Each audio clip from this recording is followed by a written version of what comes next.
Hello dear students, welcome to product the chemistry class. मेरा नाम है जयदिया और आज के इस लेक्चर में हम लोग बात करने वाले हैं एक बहुत ही इंटरेस्टिंग फिनोमेना के बारे में जिसका नाम है रेजोनेंस।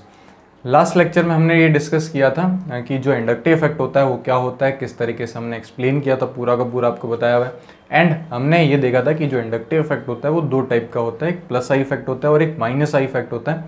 प्लस आई का हमने एक ऑर्डर लिखा था और माइनस आई का भी हमने एक ऑर्डर लिखा था। उसके बाद में आपको एक क्वेश्चन दिया गया था कि जो इंडक्टिव इफेक्ट होता है वो सिर्फ सिग्मा बॉन्डेड इलेक्ट्रॉन पर ही क्यों वर्क करता है, वो पाई इलेक्ट्रॉन्स पर वर्क क्यों नहीं करता है। आई होप आप लोगों ने इस क्वेश्चन को सॉल्व करा होगा।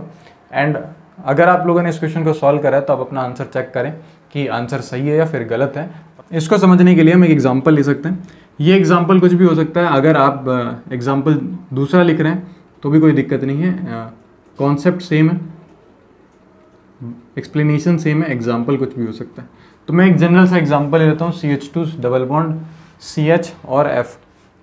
इसमें हमें क्लियरली दिख रहा है कि पाई बॉन्ड है और साथ में एक ऐसा ग्रुप है जो माइनस आई इफेक्ट को शो कर रहा है। इसमें अगर हम बात करें तो इसका एक बार के लिए हम लोग थोड़ा सा बॉन्ड रिप्रेजेंटेशन बना लेते हैं अच्छा सा। तो देखो कार्बन, ये सिंगल बॉन्ड मिलेगा, ये कार्बन है, इसके पास पाई बॉन्ड इस तरीके से प्योर पी ऑर्बिटल की ओवरलैपिंग से बनेंगे। एंड इसके पास में आपको एक वेज पर हाइड्रोजन और एक डैश पर क्या मिलेगा, हाइड्रोजन मिलेगा। सिमिलर इसी तरीके से यहाँ पे वेज पर आपको क्या मिलेगा, फ्लोरीन, एंड डैश पर आपको क्या मिलेगा, हाइड्रोजन। सही है, तो इस तरीके से हम लोग देख सकते हैं। अब आपको इतना क्लियर होना चाहिए कि फ्लोरीन की इलेक्ट्रोनेगेटिविटी ज़्यादा होती है और कार्बन की इलेक्ट्रोनेगेटिविटी कम है, तो फ्लोरीन पर नेगेटिव और इस पर पॉजिटिव चार्ज आएगा। यानी कि इस वाले बॉन्ड में आपको डेल्टा EN देखने को मिलेगा। डिफरेंस ऑफ इलेक्ट्रोनेगेटिविटी क्लियरली दिख रही है। अब देखो ध्यान से, हमें इतना क्लियर है कि परसेंटेज एस कैरेक्टर जो होते हैं, EN इंक्रीज होने के साथ साथ परसेंटेज एस कैरेक्टर बढ़ जाते हैं। परसेंटेज एस कैरेक्टर जब इंक्रीज होते हैं, अब देखो EN बढ़ रही है तो परसेंटेज एस कैरेक्टर बढ़ रहे हैं, यानी कि किसके अंदर इफेक्ट ये देखने को मिल रहा है, ये एस कैरेक्टर्स में देखने को मिल रहा है। तो साफ साफ सिंपल सी बात है कि एस कैरेक्टर हमें कभी पाई बॉन्ड्स में नहीं मिलेंगे, क्योंकि पाई बॉन्ड्स बनते हैं प्योर पी ऑर्बिटल से। जबकि अगर हम बात करें सिग्मा बॉन्ड की, तो सिग्मा बॉन्ड में हमें क्या मिलता है, सिग्मा बॉन्ड में हमें एस कैरेक्टर देखने को मिलता है। तो जब EN इंक्रीज हो रही है तो इफेक्ट किस पर आ रहा है, परसेंटेज एस कैरेक्टर पर इफेक्ट आ रहा है, परसेंटेज एस कैरेक्टर इंक्रीज हो रहा है। यहाँ पी ऑर्बिटल में कोई भी चेंजेस नहीं आते हैं। इसीलिए ध्यान रखेंगे कि जो इंडक्टिव इफेक्ट होता है वो कभी भी पी ऑर्बिटल्स यानी कि पाई इलेक्ट्रॉन डेंसिटी पर वर्क नहीं करता। वो सिर्फ और सिर्फ किस पर वर्क करता है, वो सिग्मा इलेक्ट्रॉन्स पर ही वर्क करता है। क्यों? क्योंकि EN बढ़ेगी तो परसेंटेज एस कैरेक्टर बढ़ेंगे, और ये जो इफेक्ट एस कैरेक्टर्स पर देखने को मिल रहा है, तो यानी कि जहाँ एस कैरेक्टर होंगे, सो एस कैरेक्टर सिग्मा बॉन्ड में ही होते हैं, पाई बॉन्ड में एस कैरेक्टर नहीं मिलता, क्योंकि पाई बॉन्ड बनते हैं प्योर पी ऑर्बिटल से, जबकि सिग्मा बॉन्ड जो होते हैं वो हाइब्रिड ऑर्बिटल से मिलकर के बने होते हैं। क्लियर है? सो ये सिंपल सा एक्सप्लेनेशन है। मेरे हिसाब से आपने भी यही सोचा होगा, बहुत सिंपल है, ऐसा इसमें कोई रॉकेट साइंस नहीं है कि हम लोगों ने कोई नया ही कॉन्सेप्ट सीखा होगा। ठीक है, थोड़ा सा बॉन्डिंग का और थोड़ा सा ऑर्गेनिक का मिक्सचर इसको एक्सप्लेन कर देता है आराम से। और अगर आपने ऐसा ही सोचा है तो बहुत ही बढ़िया है। और अगर मान लो आपका आंसर मैच भी नहीं हो रहा है तो भी कोई दिक्कत नहीं है, आप इसी थॉट प्रोसेस से आगे वाले क्वेश्चंस को सॉल्व कर सकते हैं। इसको सीखें कि हम लोग किस तरीके से चीज़ें जो है वो कनेक्ट कर सकते हैं। कई बार इनऑर्गेनिक की चीज़ें ऑर्गेनिक में भी काम आ जाती है, कई बार फिजिकल की ऑर्गेनिक में काम आ जाती है, कई बार ऑर्गेनिक की इनऑर्गेनिक एंड फिजिकल में काम आ जाती है। तो केमिस्ट्री में आपको लिंक्स मिलेंगे बहुत सारे, इन लिंक्स को आपको कनेक्ट करना आना चाहिए, तो आप इजीली आंसर बना सकते हैं। सही है, चलो, तो मेरे हिसाब से आपको ये समझ में आ गया होगा। अब हम डिस्कस करते हैं रेजोनेंस के बारे में कि रेजोनेंस क्या होता है। मैं इसको इरेज कर देता हूँ। सो देखिए, रेजोनेंस को हम लोग समझते हैं। तो रेजोनेंस जो होता है वो एक इंपॉर्टेंट प्रोसेस होता है, इंपॉर्टेंट फिनोमिना होता है। किस तरीके से हम इसको एक्सप्लेन कर सकते हैं, ये इंपॉर्टेंट है। रेजोनेंस की रिक्वायरमेंट क्यों पड़ी थी, इसको हम लोग सबसे पहले समझते हैं। ठीक है, और जो बेसिक एक्सप्लेनेशन होता है रेजोनेंस का, पहले हम वो देखेंगे, फिर धीरे धीरे चीज़ों को हम अच्छे से क्लियर करते रहेंगे। देखो, हमारे पास में एक मॉलिक्यूल है बेंजीन। ठीक है, आज हम सबको पता है कि जो बेंजीन की स्ट्रक्चर होती है वो कुछ ऐसी सी स्ट्रक्चर होती है। सही है, ये बेंजीन की एग्जैक्ट स्ट्रक्चर होती है। और अभी मैं थोड़ा सा ये अजम्पशन क्रिएट करके चलूँ कि आपको थोड़ा बहुत रेजोनेंस के बारे में आइडिया नहीं भी है तो भी कोई दिक्कत नहीं है, लेकिन मैं आपको बताता हूँ ये रेजोनेंस स्ट्रक्चर है बेंजीन की, मतलब बेंजीन की ये स्ट्रक्चर है जिसको हम रेजोनेंस हाइब्रिड बोलते हैं आगे जा करके। मैं इसके अंदर बॉन्ड का रिप्रेजेंटेशन बता रहा हूँ, ये इस तरीके से एक बार के लिए। ठीक है, तो ये बेंजीन की स्ट्रक्चर है। क्लियर? इसमें आपको क्या दिख रहा है, 3 पाई बॉन्ड्स दिख रहे हैं और ये एक साइक्लिक रिंग दिख रही है। और ये जो पाई बॉन्ड्स होते हैं ये आपस में कॉन्जुगेटेड है, सही है। कॉन्जुगेटेड का मतलब क्या होता है कि अल्टरनेट ऑर्डर में प्रेजेंट है और ये इस तरीके से मिलेगा। जब हमने इसको चेक किया कि जो बेंजीन के अंदर पाई बॉन्ड और सिग्मा बॉन्ड है, इनकी जो बॉन्ड लेंथ है, इनकी बॉन्ड लेंथ में क्या डिफरेंस होना चाहिए, तो देखें ध्यान से, हमने कंपैरिजन किया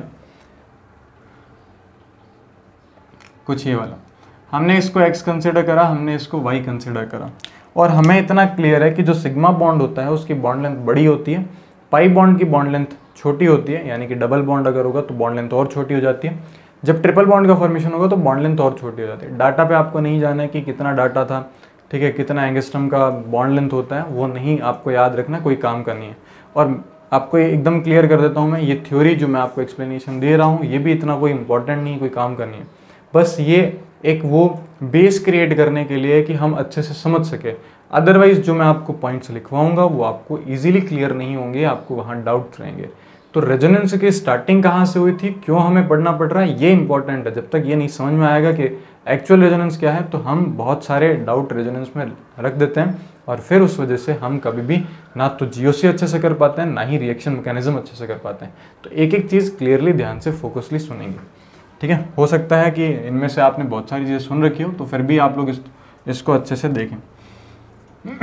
तो हमें इतना क्लियर है कि जो बॉन्ड लेंथ का ऑर्डर होता है, मैं एक बार के लिए लिख देता हूँ, बॉन्ड लेंथ जो है, बॉन्ड लेंथ का ऑर्डर हमें क्लियर है कि जो कार्बन सिंगल बॉन्ड कार्बन होता है इसकी बॉन्ड लेंथ ज़्यादा होती है as compare to carbon double bond carbon, as compare to carbon triple bond carbon. मेरे हिसाब से ये वाला डाटा सबको क्लियर है। बॉन्ड लेंथ का ऑर्डर मतलब डाटा क्या होता है वो याद रखने की ज़रूरत नहीं। तो देखो ध्यान से, यहाँ पे अगर हम बात करें तो इस बॉन्ड लेंथ के अकॉर्डिंग अगर हम बेंजीन की स्ट्रक्चर को ध्यान से देखें तो हमें ये मिलना चाहिए था कि जो x है वो छोटा होना चाहिए था as compare to y according to bond length data. Bond length data से हमें यही मिलना चाहिए था, क्योंकि हमें क्लियर है कि सिग्मा बॉन्ड की जो बॉन्ड लेंथ होती है वो बड़ी होती है as compare to bond length of pi bond. Clear है, यानी कि जो डबल बॉन्ड होगा हमारे पास में। सो ये जो हमने स्ट्रक्चर बनाई है तो फिर गलत स्ट्रक्चर होनी चाहिए। एक्चुअल स्ट्रक्चर या एक्चुअल रिप्रेजेंटेशन ऑफ बेंजीन कैसा होना चाहिए था, इस बॉन्ड लेंथ के ऑर्डर के अकॉर्डिंग। सो बॉन्ड लेंथ के ऑर्डर के अकॉर्डिंग तो जो ऑर्डर बनना चाहिए वो हमें ये ऐसा सा कुछ दिखना चाहिए कि यहाँ पे हम लोग इस तरीके से बना रहे होंगे,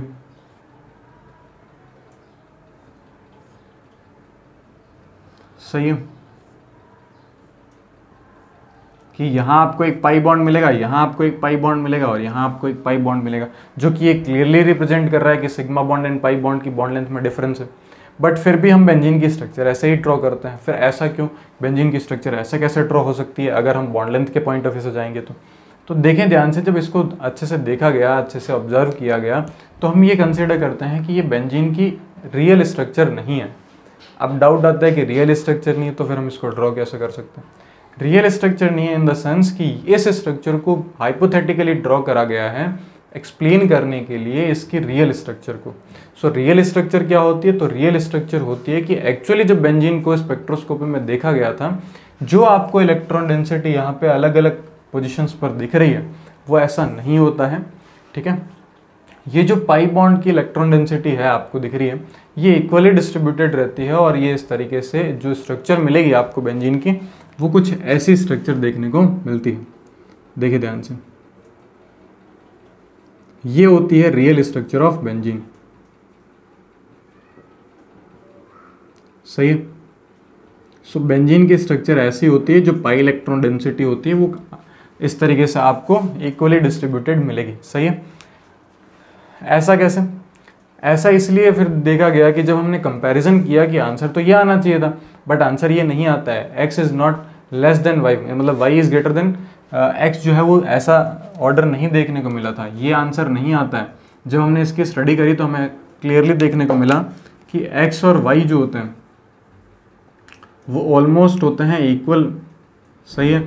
और ये लगभग डाटा आता है अप्रॉक्स, अभी मेरे को एग्जैक्ट याद नहीं, 1.39 एंगस्ट्रम के आसपास होता है, जो कि ना तो सिंगल बॉन्ड के बराबर होता है ना ही पाई बॉन्ड के बराबर होता है। ऐसा नहीं है कि वो एग्जैक्ट सिंगल बॉन्ड के अकॉर्डिंग डाटा आ गया, ऐसा भी नहीं है कि वो एग्जैक्ट पाई बॉन्ड के अकॉर्डिंग डाटा आ गया, तो ये इसके आसपास कुछ होता है। अभी इतना याद रखेंगे कि एक्स की और वाई की जो बॉन्ड लेंथ होती है वो ऑलमोस्ट सिमिलर सी होती है, सही है। इसी चीज़ को एक्सप्लेन करने के लिए फिर हमने ये देखा कि किस तरीके से ये सब चीज़ें हो सकती हैं। तो फिर स्पेक्ट्रोस्कोपी से जो स्ट्रक्चर्स देखी गई थी, जो रियल स्ट्रक्चर्स होती हैं, ये इस तरीके से होती हैं। अब इस स्ट्रक्चर को एक्सप्लेन करने के लिए हम हाइपोथेटिकल स्ट्रक्चर्स ड्रॉ करते हैं। इंपॉर्टेंट पॉइंट है यहाँ से, मैक्सिमम लोगों को लगता है कि रेजोनेंस की डेफिनेशन ये होती है कि delocalization of pi electron is known as resonance. और अगर आपको ये डेफिनेशन रटवाई गई है, ये डेफिनेशन पढ़ी है, तो ये डेफिनेशन इनकरेक्ट डेफिनेशन है, ये रेजोनेंस की डेफिनेशन नहीं है। अगर बाई चांस ये स्टेटमेंट जेई के अंदर या फिर नीट के अंदर स्टेटमेंट वाइज में आ जाता है, तो ये स्टेटमेंट फॉल्स स्टेटमेंट है कि delocalization of pi electron is known as resonance. तो ये गलत स्टेटमेंट है, सही है। तो फिर रेजोनेंस क्या है? तो देखो, ये हमारे पास में स्ट्रक्चर है। इस स्ट्रक्चर को एक्सप्लेन करने के लिए हम different type of hypothetical structures को ड्रॉ करेंगे, और उनमें से जो जितना अच्छे से इस स्ट्रक्चर को एक्सप्लेन करेगा उसको हम बोलेंगे मोस्ट कंट्रीब्यूटिंग स्ट्रक्चर्स। देखो, चीज़ें ध्यान से सुनना, स्किप हो सकती है, थ्योरी में आपको लिखवा दूंगा, उसमें कोई दिक्कत नहीं है। ये चीज़ें आपको याद होनी चाहिए इसी फॉर्मेट में, इसी सीक्वेंस वाइज। कैसे?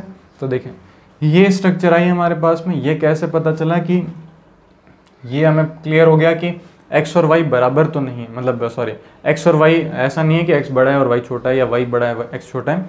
इन दोनों का ऑलमोस्ट सेम डाटा आ रहा था, x और y बराबर है। और वो भी जो डाटा अप्रॉक्स आ रहा था वो ना तो सिंगल बॉन्ड को टच कर रहा था, ना ही डबल बॉन्ड का डाटा टच कर रहा था, वो उनके कुछ बीच में था। इसका मतलब कि उसमें सिंगल बॉन्ड कैरेक्टर भी होंगे और उसमें पाई बॉन्डेड कैरेक्टर भी मिलेंगे, सही है। यानी सिंगल बॉन्ड भी होगा, डबल बॉन्ड भी होगा, सही है। तो इस तरीके से हम लोग देख सकते हैं। तो इस स्ट्रक्चर को समझाने के लिए हम स्ट्रक्चर्स ड्रॉ करेंगे। उन स्ट्रक्चर्स को बोला जाता है हाइपोथेटिकल स्ट्रक्चर, और यही हाइपोथेटिकल स्ट्रक्चर्स क्या कहलाती है? रेजोनेंस स्ट्रक्चर्स कहलाती है। यानी कि अगर किसी एक कंपाउंड की लुईस डॉट स्ट्रक्चर को, या अगर किसी एक कंपाउंड के स्ट्रक्चर को किसी, या इसी ऐसा बोल सकते हो, थोड़ा अच्छे से करेक्ट कर सकते हो कि किसी भी एक कंपाउंड की सारी प्रॉपर्टी किसी एक स्ट्रक्चर से एक्सप्लेन ना करी जाए, तो फिर हम क्या करते हैं? Different type of Lewis dot structures draw करते हैं। और ये जो प्रोसेस होता है पूरा का पूरा, ये जो फिनोमेना होता है, इसी को हम लोग क्या बोलते हैं? रेजोनेंस बोलते हैं। क्लियर है? तो जब किसी एक स्ट्रक्चर से उसकी सारी प्रॉपर्टी एक्सप्लेन नहीं करी जा सकती, तो हम डिफरेंट स्ट्रक्चर्स ड्रॉ करते हैं। These structures are hypothetical in nature, तो वो सारी की सारी हाइपोथेटिकल होती है। और इस पूरे प्रोसेस को हम लोग क्या बोलते हैं? रेजोनेंस। और इन स्ट्रक्चर्स को क्या कहा जाता है? Resonating structures. These are hypothetical. और इन्हीं स्ट्रक्चर्स में से जो सबसे ज़्यादा अच्छे से एक्सप्लेन करती है प्रॉपर्टीज़ को, वो होती है मोस्ट कंट्रीब्यूटिंग स्ट्रक्चर। क्लियर? सो ये चीज़ आप लोग ध्यान रखेंगे। मैं आपको इसको एक एग्जांपल से समझाता हूँ, थोड़ा कॉम्प्लिकेटेड होता जा रहा है। सपोज करो कि एक एक्सीडेंट हो जाता है, इससे ज़्यादा जो है अच्छे से एक्सप्लेन कर सकते हैं। एक एक्सीडेंट हो जाता है, और एक्सीडेंट के अंदर आप क्या करते हो? आपने एक्सीडेंट हो गया, बाइक और कार का एक्सीडेंट हुआ, और फिर वहाँ पे पुलिस आ गई। चौराहे पे हुआ, बहुत सारी दुकानें थी, बहुत सारे लोग थे। अब वो एक्सीडेंट 100% प्रॉपरली किसने नहीं देखा? तो जब पुलिस आई तो पुलिस ने तो देखा ही नहीं। तो पुलिस आएगी तो क्या करेगी? उस एक्सीडेंट का जो पूरा का पूरा एग्जामिनेशन करना होगा कि किस तरीके से एक्सीडेंट हुआ होगा, फॉल्ट किसका था, कौन रॉन्ग साइड से आ रहा था, ये सब किससे वो डिसाइड करेगा। सो उसके सामने एक एक्सीडेंट है, उस एक्सीडेंट के को एग्जामिन करने के लिए वो वहाँ से पर्सन को सेलेक्ट करेगा। किसी चाय वाले को पकड़ेगा, किसी दुकान वाले को पकड़ेगा, कोई जो रास्ते पे जा रहा है उसको पकड़ेगा, उन 3-4 लोगों को पकड़ेगा, और उनसे पूछा जाएगा कि बताओ तुमने क्या देखा, तुमने क्या देखा, तुमने क्या देखा। तो सब अपने अपने अकॉर्डिंग अपना व्यू पॉइंट रखेंगे कि नहीं, कोई कहेगा कि बाइक वाला तेज़ी से आ रहा था, कार वाला तो सही जा रहा था, कोई कहेगा कि कार वाले की गलती है, उसने रॉन्ग साइड से ले लिया था। ऐसे बहुत सारी थ्योरीज बनेंगी, बहुत सारी चीज़ें बताई जाएगी। जो पर्सन उस एक्सीडेंट को बहुत अच्छे से एक्सप्लेन कर पाएगा कि ये इसमें इसका फॉल्ट था, सही है। अच्छा, ये सारे लोग क्या कर रहे हैं? ये सारे हाइपोथेटिकल स्ट्रक्चर्स बना रहे हैं, हाइपोथेटिकल इमेजिनेशंस बता रहे हैं उसको, पुलिस वाले को जिसके सामने एक एक्सीडेंट है। उस एक्सीडेंट को समझाने के लिए वो बहुत सारे लोग हैं, ये सारे लोग अपने अपने अकॉर्डिंग एक्सप्लेनेशन दे रहे हैं। ये सारे लोग क्या है? रेजोनेटिंग स्ट्रक्चर्स उस एक्सीडेंट की, सही है। और इनमें से जो अच्छे से एक्सप्लेन कर रहा होगा उस एक्सीडेंट को, वो कहलाएगा मोस्ट कंट्रीब्यूटिंग, मतलब मोस्ट कंट्रीब्यूटिंग थ्योरी है, यानी कि वो कहलाएगा मोस्ट कंट्रीब्यूटिंग रेजोनेटिंग स्ट्रक्चर्स। सो मेरे हिसाब से क्लियर हो गया होगा। अब इतने छोटे तो नहीं कि तुम लोग को बहुत ही ज़्यादा मतलब लोअर पे लेके जाया जाए, मेरे हिसाब से समझ जाएंगे। तो देखो, ये बेंजीन, इसको हमें समझाना है। इसको समझाने के लिए हम इसकी जो है वो क्या बनाते हैं, हाइपोथेटिकल स्ट्रक्चर बनाते हैं। तो देखो इसकी दो हाइपोथेटिकल स्ट्रक्चर बन सकती है, क्योंकि हमें क्लियर है कि x और y जो है वो ऑलमोस्ट इक्वल है, यानी कि कुछ लोगों के अकॉर्डिंग अगर यहाँ डबल बॉन्ड है, एक यहाँ डबल बॉन्ड है, यहाँ डबल बॉन्ड है, तो कुछ लोगों ने कहा नहीं यहाँ डबल बॉन्ड नहीं है, डबल बॉन्ड तो यहाँ है। ये इस तरीके का अरेंजमेंट है, सही है। सो ये दोनों जो स्ट्रक्चर्स होती है बेंजीन की, दीज आर हाइपोथेटिकल स्ट्रक्चर्स। इनका रियलिटी में कोई सेंस नहीं बनता है, कोई मीनिंग नहीं है, रियलिटी में कोई एग्जिस्टेंस नहीं है। बेंजीन की रियल स्ट्रक्चर ये होती है, लिखा हुआ है रियल स्ट्रक्चर ऑफ बेंजीन। इस स्ट्रक्चर को एक्सप्लेन करने के लिए ये बनाया गया है, क्योंकि जब आपको equally distributed pi electron density दिख रही है तो कुछ लोगों के अकॉर्डिंग डबल बॉन्ड यहाँ दिख रहा होगा, कुछ को यहाँ डबल बॉन्ड दिख रहा होगा। इसी तरीके से हम लोग ये बोल देते हैं कि ये देखो ये दो हमारे पास में स्ट्रक्चर्स हैं और यही एक्सप्लेन करती है इस बेंजीन की स्ट्रक्चर को। क्लियर? अच्छा, एक इम्पॉर्टेंट पॉइंट मैं आपको बता देता हूँ, इनके बीच में ये साइन जरूर लगाया जाता है, but they are not interconvertible. बहुत सारे लोग बोलते हैं कि देखो ये इसमें इंटर कन्वर्ट हो जाती है, इससे ये बनाया जाता है। तो एक जो मिसकंसेप्शन होता है वो ये होता है कि देखो ये पाई बॉन्ड यहाँ मूव करेगा, ये पाई बॉन्ड यहाँ मूव करेगा, ये पाई बॉन्ड यहाँ मूव करेगा और ये फाइनली ऐसी स्ट्रक्चर मिल जाएगी। सो ये बात सही है बट इनकरेक्ट है। कैसे? तो देखो हमेशा याद रखेंगे रेजोनेटिंग स्ट्रक्चर्स हाइब्रिड को देख करके बनाई जाती हैं। एक रेजोनेटिंग स्ट्रक्चर से दूसरी रेजोनेटिंग स्ट्रक्चर नहीं बनाई जाती। समझ में आया कि नहीं है? ये बॉन्ड रिप्रेजेंटेशन जो होता है या जो एरो का जो रिप्रेजेंटेशन होता है, ये सिर्फ और सिर्फ हमारे समझने के लिए होता है कि हाँ अगली स्ट्रक्चर में कैसे जाया गया होगा, अगली स्ट्रक्चर कैसे सोची गई होगी। रियलिटी में ऐसा कुछ नहीं होता, क्योंकि ये स्ट्रक्चर रियलिटी में एग्जिस्ट ही नहीं करती, ना ये करती। तो ऐसा नहीं बोलेंगे कि ये इसमें कन्वर्ट हो जाता है, ये इसमें कन्वर्ट हो जाता है और ये देखो एक दूसरे में इंटर कन्वर्ट होता है दिखेगा और आपको पाई बॉन्ड घूमता हुआ दिखेगा, और जब पाई बॉन्ड घूमता हुआ दिखेगा तो आपको ऐसी स्ट्रक्चर मिलेगी। तो ये जो थ्योरी बताई जा रही है, ये जो थ्योरी होती है वो सरासर गलत थ्योरी होती है। मूविंग वाला सिस्टम जो होता है वो अलग होता है, उसमें बेंजीन रिंग करंट वो टॉपिक है, अब सेपरेट होता है, उस पर हम नहीं जाएंगे। पहली बात, ये दोनों सेपरेट स्ट्रक्चर्स हैं, इनका रियलिटी में कोई लेना देना नहीं है। दूसरी बात, ये बॉन्ड यहाँ कैसे मूव कर जाता है वो हम आगे डिस्कस करेंगे। इम्पॉर्टेंट, इन दोनों को ड्रॉ करने के लिए हम हमेशा हाइब्रिड को देखेंगे। हाइब्रिड से ही रेजोनेटिंग स्ट्रक्चर्स बनाई जाती है। एक और मोस्ट इम्पॉर्टेंट पॉइंट, आप ऐसा नहीं बोलेंगे कि फर्स्ट वाली स्ट्रक्चर सेकंड वाली स्ट्रक्चर की रेजोनेटिंग स्ट्रक्चर्स हैं, both are resonating structure of each other. अगर कोई ये स्टेटमेंट बोलता है तो वो ये स्टेटमेंट भी गलत है, क्योंकि एक रेजोनेटिंग स्ट्रक्चर की दूसरी रेजोनेटिंग स्ट्रक्चर नहीं हो सकती। रेजोनेटिंग स्ट्रक्चर किसकी बनाई जाती है? कॉन्सेप्ट समझो। रेजोनेटिंग स्ट्रक्चर बनाई जाती है हाइब्रिड की। हम हाइब्रिड को एक्सप्लेन करने के लिए रेजोनेटिंग स्ट्रक्चर बना रहे हैं, हम रेजोनेटिंग स्ट्रक्चर को एक्सप्लेन करने के लिए रेजोनेटिंग स्ट्रक्चर नहीं बनाते हैं। इंपॉर्टेंट है, क्योंकि रेजोनेटिंग स्ट्रक्चर्स रियल लाइफ में नहीं एग्जिस्ट करती, हाइब्रिड रियल लाइफ में एग्जिस्ट करता है। उसको समझाने के लिए हमें different type of structures draw करनी होती है, ताकि हम उसकी सारी प्रॉपर्टी को एक्सप्लेन कर सकें। माइंड में जा रहा है आपको? थोड़ा अजीब सा लगेगा, क्योंकि बहुत सारी जगह डायरेक्टली यही बोला जाता है कि ये रेजोनेंस इस तरीके से होता है, ये इंटरकन्वर्टेबल होते हैं। सही है? और थोड़ा ध्यान रखेंगे इसमें। पहला तो ये ध्यान हो गया कि हम ये दो जो है हमने यहाँ क्या बना ली है, resonating structures. These are resonating structures. सही है? And these are hypothetical. Reality में कोई एग्जिस्टेंस नहीं है इनका। सही है? और ये दोनों एक दूसरे के रेजोनेटिंग स्ट्रक्चर तो बिल्कुल भी नहीं है। फिर ये साइन क्यों बनाया जाता है? ये तो साइन तब बनाया जाता है जब इंटर कन्वर्टेबल होते हैं। ये साइन सिर्फ और सिर्फ समझाने के लिए बनाया जाता है। क्लियर है? ताकि हम अच्छे से चीज़ें समझ सकें। इनका मीनिंग यहाँ वो नहीं है जो होना चाहिए था। ये एरो मूव क्यों कराए जाते हैं, इनका भी मीनिंग वो नहीं है जो होना चाहिए था। अब ये बॉन्ड कैसे मूव कर जाते हैं वो हम लोग देखते हैं कि रेजोनेंस में हम क्यों कंसिडर करते हैं कि डीलोकलाइजेशन होना ज़रूरी है। डीलोकलाइजेशन नहीं होगा तो वहाँ हम रेजोनेंस नहीं कर सकते। तो देखें ध्यान से, मैं आपको इसी का पहला एग्जांपल बना के बता देता हूँ। इसके लिए हमें ऑर्बिटल डायग्राम क्लियर होना चाहिए, तो हम ऑर्बिटल डायग्राम बना रहे हैं। ठीक है? ऑर्बिटल डायग्राम, ये सिर्फ और सिर्फ मैं आपको एकदम बेस जो है मतलब फंडामेंटल क्लियर करने के लिए बता रहा हूँ कि किस तरीके से होता है ये सब चीज़ें। सही? सो ये हमारे पास में बेंजीन मॉलिक्यूल है एंड इसमें हम लोगों ने यहाँ पे पाई बॉन्ड जो है वो बना रखे। सही है क्या? सुनना ध्यान से, इंपॉर्टेंट। सो इसके अकॉर्डिंग अगर हम बात करें या कहीं पर भी एक बार के लिए हम पाई बॉन्ड बना देते हैं, तो देखो ये पाई बॉन्ड इस तरीके से बना हुआ है, एक पाई बॉन्ड यहाँ बना हुआ है, एक पाई बॉन्ड यहाँ बना हुआ है। ये अल्टरनेट ऑर्डर में आपको पाई बॉन्ड दिख रहा होगा। अब सुनना ध्यान से, कॉन्जुगेशन डीलोकलाइजेशन किस तरीके से होता है। तो देखो, जब आपके पास ये जो पी ऑर्बिटल्स हैं, क्या ये सारे पी ऑर्बिटल्स आपस में पैरेलल हैं? सबसे इंपॉर्टेंट तो ये होना चाहिए कि पी ऑर्बिटल्स आपस में पैरेलल होने चाहिए, पैरेलल पी ऑर्बिटल्स होने चाहिए, पैरेलल पी ऑर्बिटल्स हैं।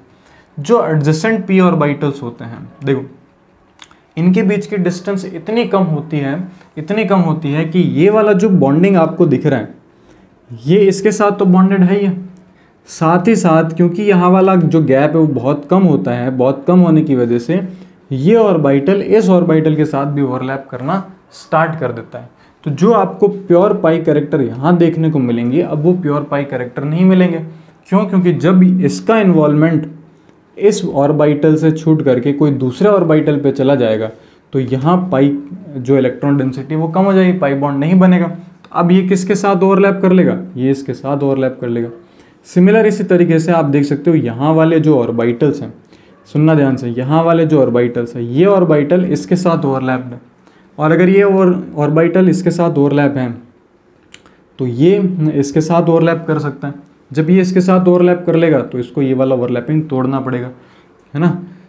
तो आप ये क्लियरली देख सकते हो कि जो एक ऑर्बिटल होता है उसका किसी एक ऑर्बिटल के साथ में ओवरलैपिंग नहीं है, वो दूसरे ऑर्बिटल के साथ में भी ओवरलैप कर रहा है, क्योंकि डिस्टेंस इतनी कम है कि वो एडजेसेंट पी ऑर्बिटल के साथ भी ओवरलैप करना स्टार्ट कर देता है। इस वजह से आपको जो पाई कैरेक्टर आपको 100% यानी बॉन्ड ऑर्डर की अगर हम बात करें, जो बॉन्ड ऑर्डर मुझे इस कार्बन कार्बन बॉन्ड के लिए 2 मिलना चाहिए था वो मुझे 1.5 मिलता है। सही है। और मेरे हिसाब से केमिकल बॉन्डिंग में आप कैलकुलेट कर चुके हैं बॉन्ड ऑर्डर कैसे निकाला जाता है यूजिंग रेजोनेंस फिनोमेना।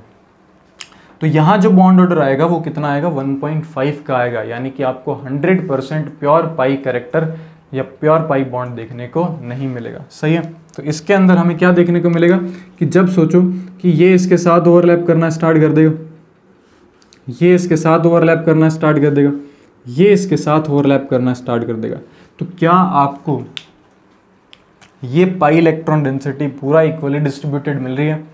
इसीलिए ये दो स्ट्रक्चर्स बनाई गई है। इसको हम बोलते हैं orbital diagram of resonance hybrid benzene का। समझ में आया कि नहीं है? तो ये इस तरीके से एक्सप्लेन किया जाता है। और ये जो आप ऑर्बिटल डायग्राम होता है, ये ऑर्बिटल डायग्राम आपको आना चाहिए कि किस तरीके से रेजोनेंस होता है। तो सबसे इंपॉर्टेंट बात, रेजोनेंस क्या होता है, रेजोनेंस क्यों एक्सप्लेन किया जाता है। तो रेजोनेंस जो होता है वो एक ऐसा फिनोमेना होता है जिसमें किसी एक स्ट्रक्चर की जब हम सारी प्रॉपर्टी या एक मॉलिक्यूल की सारी प्रॉपर्टी एक स्ट्रक्चर से रिप्रेजेंट नहीं कर सकते, तो हम different type of more than 2 और 2 से मतलब 2 और मोर देन 2 रेजोनेटिंग मतलब स्ट्रक्चर्स को ड्रॉ करते हैं, हाइपोथेटिकल स्ट्रक्चर्स को या लुईस डॉट स्ट्रक्चर्स को ड्रॉ करते हैं, जो कि एक्सप्लेन करती है उस मॉलिक्यूल की प्रॉपर्टीज़ को। इन स्ट्रक्चर्स को नाम दिया जाता है रेजोनेंस स्ट्रक्चर, एंड इस पूरे फिनोमेना को क्या नाम दिया जाता है? रेजोनेंस नाम दिया जाता है। इन्हीं स्ट्रक्चर्स में से जो सबसे ज़्यादा कंट्रीब्यूट करती है उसकी प्रॉपर्टी को एक्सप्लेन करने के लिए, उस स्ट्रक्चर को नाम दिया जाता है most contributing structure. Resonating structures hypothetical structures होती है, इनका रियलिटी में कोई लेना देना नहीं होता है। इनको कैनोनिकल स्ट्रक्चर्स भी बोला जाता है। एक इंपॉर्टेंट पॉइंट, क्या बोला जाता है? रेजोनेंस स्ट्रक्चर्स को कैनोनिकल स्ट्रक्चर्स भी बोला जाता है। दूसरा, जो रेजोनेंस हाइब्रिड होता है, रेजोनेंस हाइब्रिड जो होता है ये एक रियल स्ट्रक्चर होती है।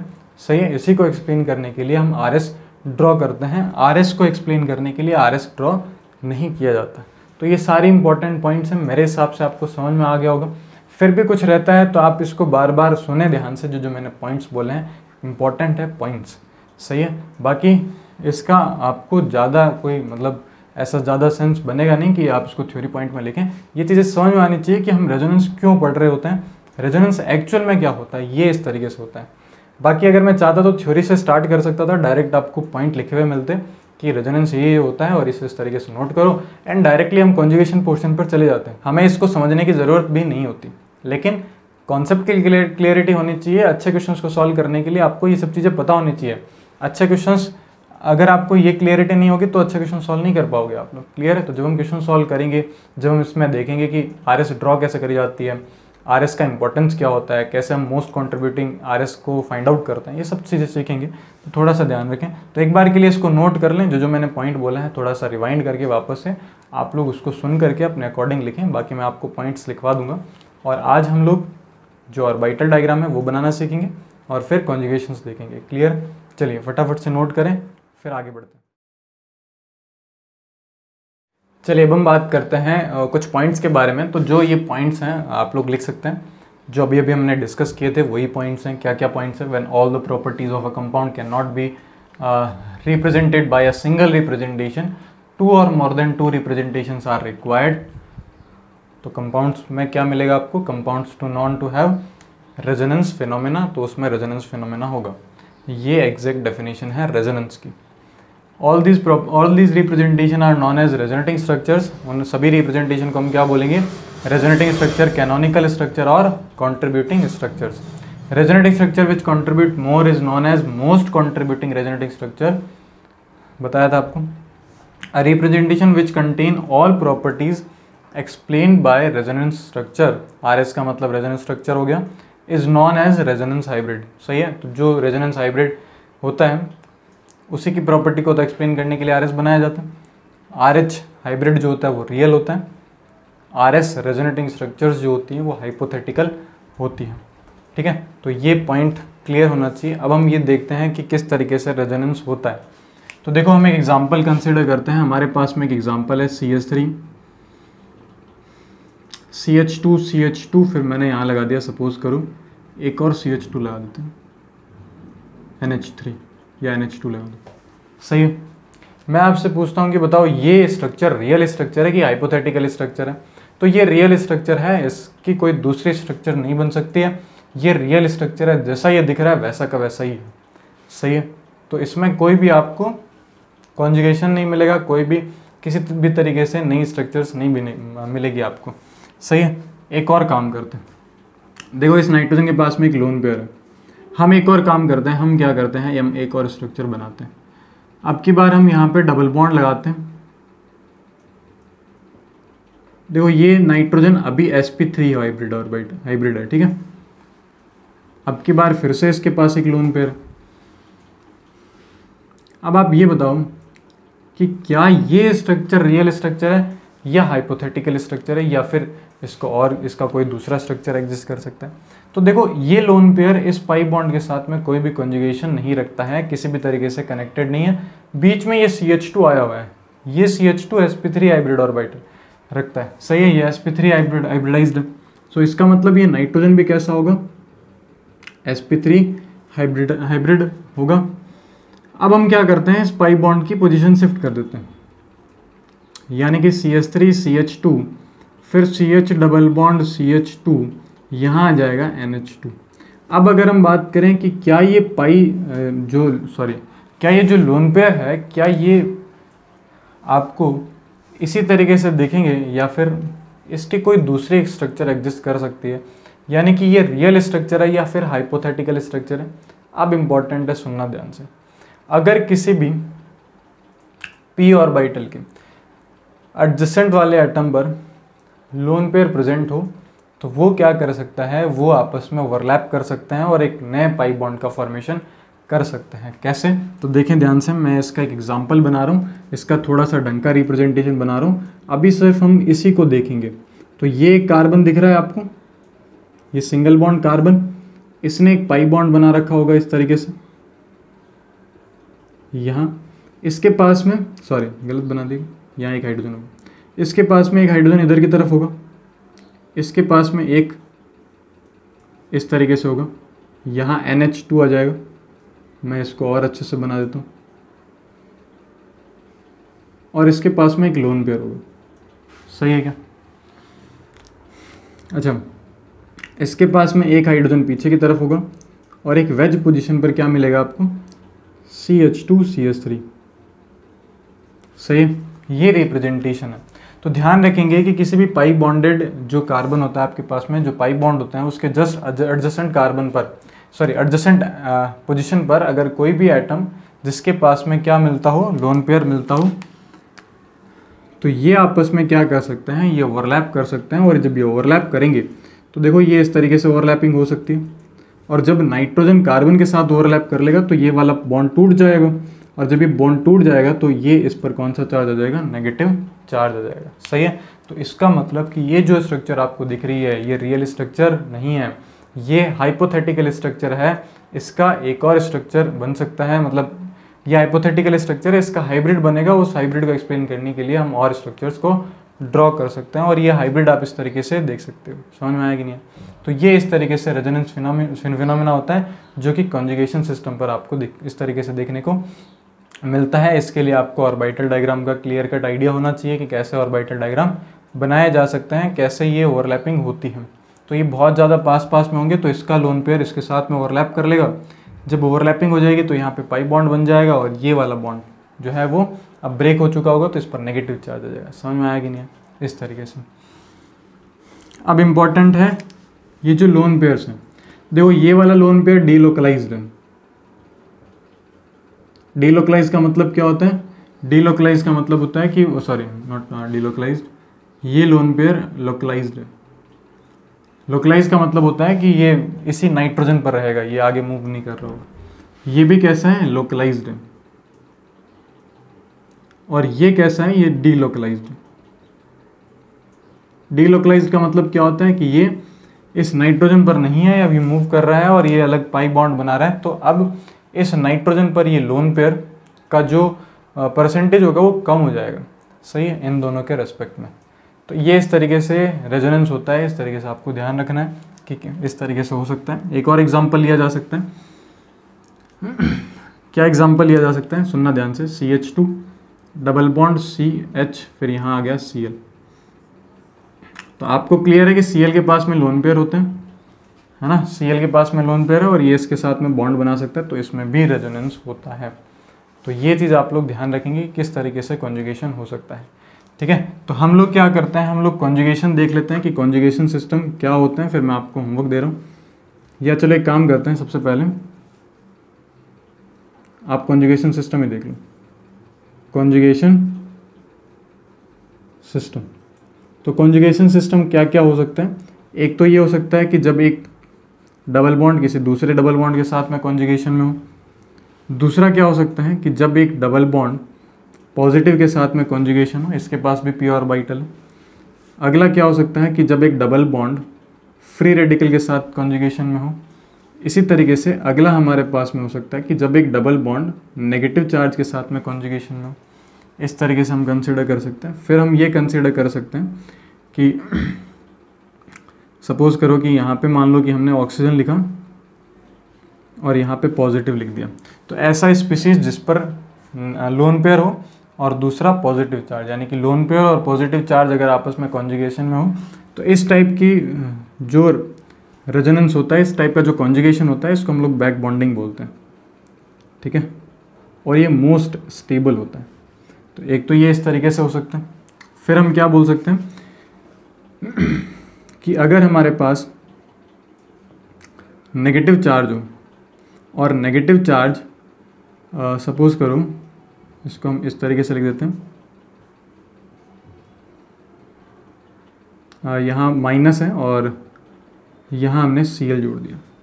ठीक है, तो जब नेगेटिव चार्ज किसी एम्प्टी ऑर्बिटल के साथ में कॉन्जुगेशन में हो, तो इसके पास में एम्प्टी d ऑर्बिटल है, तो ये हो जाएगा हमारे पास d ऑर्बिटल रेजोनेंस। ये भी सबसे most stable type of resonance होता है। बैक बॉन्डिंग हो गया, ये वाला जो रेजोनेंस हो गया। क्लियर है कि जब नेगेटिव चार्ज या फिर लोन पेयर किसके साथ कॉन्जुगेशन में हो, एम्प्टी d ऑर्बिटल के साथ कॉन्जुगेशन में हो, तो ये d ऑर्बिटल रेजोनेंस बन जाता है। सही है, तो ये इतने टाइप के जो है हमारे पास में कॉन्जुगेशन सिस्टम देखने को मिलते हैं। इन सभी को अगली क्लास में हम लोग डिस्कस करेंगे। अभी क्लास खत्म नहीं हुई है, अभी हम एक छोटा सा टॉपिक डिस्कस करेंगे जिसमें हम ये सीखेंगे कि किस तरीके से ऑर्बिटल डायग्राम बनाया जाता है। मैं आपको होमवर्क दूंगा जिसमें आपको ऑर्बिटल डायग्राम ड्रॉ करके लाने, और फिर अगली क्लास में हम लोग ये डिस्कस करेंगे कि रेजोनेटिंग स्ट्रक्चर जो होती है वो कैसे ड्रॉ करी जाती है। चलिए हम डिस्कस करते हैं कि रेजोनेंट स्ट्रक्चर जो होती है और जो हाइब्रिड होता है उसका ऑर्बिटल डायग्राम कैसे बनाया जाता है। तो अब हम बात करने वाले हैं ऑर्बिटल डायग्राम के बारे में।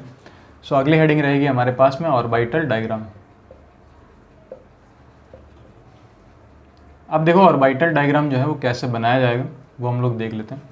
एक सिंपल सा एक एग्जांपल लेते हैं। मान लो हमारे पास में एक एग्जांपल है CH2 डबल बॉन्ड CH, फिर यहाँ सिंगल बॉन्ड, फिर यहाँ CH, फिर यहाँ CH डबल बॉन्ड, या यहाँ लिखो CH डबल बॉन्ड, फिर यहाँ आ जाएगा CH एंड फिर आ जाएगा हमारे पास में इस तरीके से CH2 डबल बॉन्ड। ये एक हमारे पास में क्या है, ये एक कंपाउंड है और इस कंपाउंड का हमें क्या करना है, ऑर्बिटल डायग्राम बनाना है। तो बहुत सिंपल है ऑर्बिटल डायग्राम, कुछ नहीं है। आप सिंपल सा इसको किस में कन्वर्ट कर लो, बॉन्ड लाइन नोटेशन में कन्वर्ट करो। कितने कार्बन, 1 2 3 4 5 6 कार्बन का कुछ इस तरीके से आपको मिलेगा, 1 2 3 4 5 6, करेक्ट है। आप देखो कहाँ कहाँ पे पहले तो कॉन्जुगेशन होना चाहिए कि वो आपस में कॉन्जुगेटेड है कि नहीं है। ऐसा नहीं है कि दो p ऑर्बिटल्स के बीच में एक CH2 ग्रुप आ गया जो कि sp3 हाइब्रिडाइज हो, सही है। तो ये इस तरीके से इनके पास में सबके पास में p ऑर्बिटल्स होंगे। अब ये जो कनेक्शन है वो आपको यहाँ पे मिलेगा, एक बॉन्ड यहाँ पे मिलेगा, एक बॉन्ड यहाँ पे मिलेगा, करेक्ट है क्या। अब आपको क्लियर है कि देखो ध्यान से कि क्या ये वाला p ऑर्बिटल, ये वाला p ऑर्बिटल आपस में बहुत पास में एक दूसरे के एडजेसेंट पोजीशन पर लगे हुए हैं, ये आपस में ओवरलैप कर लेंगे इस तरीके से। ये थोड़ा ख़राब हो जाएगा, इधर से लिख देते हैं, सही है। तो ये इधर से ओवरलैप कर लेगा, ये इधर से ओवरलैप कर लेगा और ये क्या बन जाएगा इसका ऑर्बिटल डायग्राम। ये इसका ऑर्बिटल डायग्राम आ जाएगा हाइब्रिड का, क्लियर है। सो मेरे हिसाब से आप लोग बना सकते हैं, बिल्कुल भी डिफ़िकल्ट नहीं है। मैं आपको एग्जांपल देता हूँ कैसे करना है। अच्छा, रेजोनेंस के लिए इंपॉर्टेंट है compound must be planar, compound planar होना चाहिए, ठीक है। और जो p ऑर्बिटल्स होते हैं वो आपको पैरेलल p ऑर्बिटल्स मिलने चाहिए। तो मैं एक एग्जांपल दे रहा हूँ आपको, ये एग्जांपल आप घर से ट्राई करेंगे। फर्स्ट, वैसे तो हमने बेंजीन का बना ही लिया है,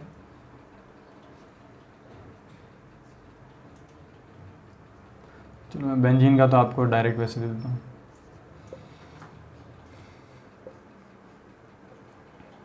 बेंजीन के बाद फिनॉल है, फिनॉल के बाद आपको ये पिरिडीन दिया गया है और फिर आपको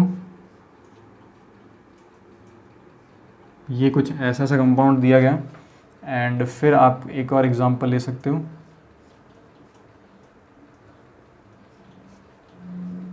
ये कुछ एग्जांपल है और एक और एग्जांपल आप ले सकते हो, एनिलीन का एग्जांपल ले सकते हो, सही है। एंड फिर इसमें आप लोग एक और एग्जांपल ले सकते हो, CH3 CH double bond CH फिर OH एंड फिर आप लोग एक एग्जांपल ले सकते हो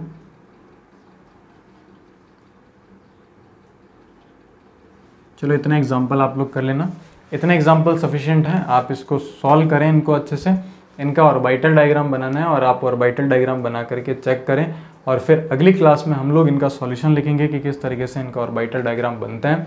और भी कुछ अच्छे एग्जांपल्स होंगे तो उसको प्रैक्टिस करेंगे कि ऑर्बिटल डायग्राम कैसे बनाया जा सकता है, करेक्ट है। तो ये अच्छे एग्जांपल्स हैं, आप इनको सॉल्व करना। आई होप आपको रेजोनेंस जो है वो समझ में आ गया होगा। अभी रेजोनेंस कंप्लीट हुआ नहीं है, इसके बहुत सारे टॉपिक बाकी हैं। नेक्स्ट क्लास में हम डिस्कस करेंगे कि रेजोनेंस स्ट्रक्चर्स कैसे ड्रॉ करी जाती है एंड रेजोनेंस स्ट्रक्चर्स जो होती है वो कैसे स्टेबलाइज करी जाती है, वो सब हम चीज़ें देखेंगे। फिर हम लोग बहुत सारे एग्जांपल करेंगे, डिफरेंट कंपाउंड की रेजोनेटिक स्ट्रक्चर बना करके चेक करेंगे कितनी बन सकती है। बहुत अच्छे एग्जांपल जो जेई के अंदर पूछे गए हैं, जो जेई एडवांस में पूछे गए हैं, क्लियर है। तो बहुत अगला जो लेक्चर रहेगा वो बहुत इंपॉर्टेंट रहेगा। अभी 2 लेक्चर और लगेंगे रेजोनेंस को कंप्लीट करने में, फिर हम बात करेंगे हाइपर कॉन्जुगेशन। सो मेरे हिसाब से आपको इस जीओसी वाली सीरीज़ के अंदर बहुत अच्छे से चीज़ें समझ में आ रही है। फिर भी अगर आपका कोई डाउट रहता है, कोई सजेशन रहता है कि इसको इस तरीके से करना चाहिए हमें, तो आप ज़रूर कमेंट बॉक्स में कमेंट करके लिख सकते हैं। एंड मिलते हैं नेक्स्ट वीडियो के अंदर। प्लीज़ इसको अपने फ्रेंड्स के साथ भी शेयर करें जिससे कि वो भी जो है रेजोनेंस और ये जो पूरा जीओसी का सीरीज़ है वो अच्छे से समझ सकें। मिलते हैं नेक्स्ट वीडियो के अंदर, तब तक के लिए गुड बाय।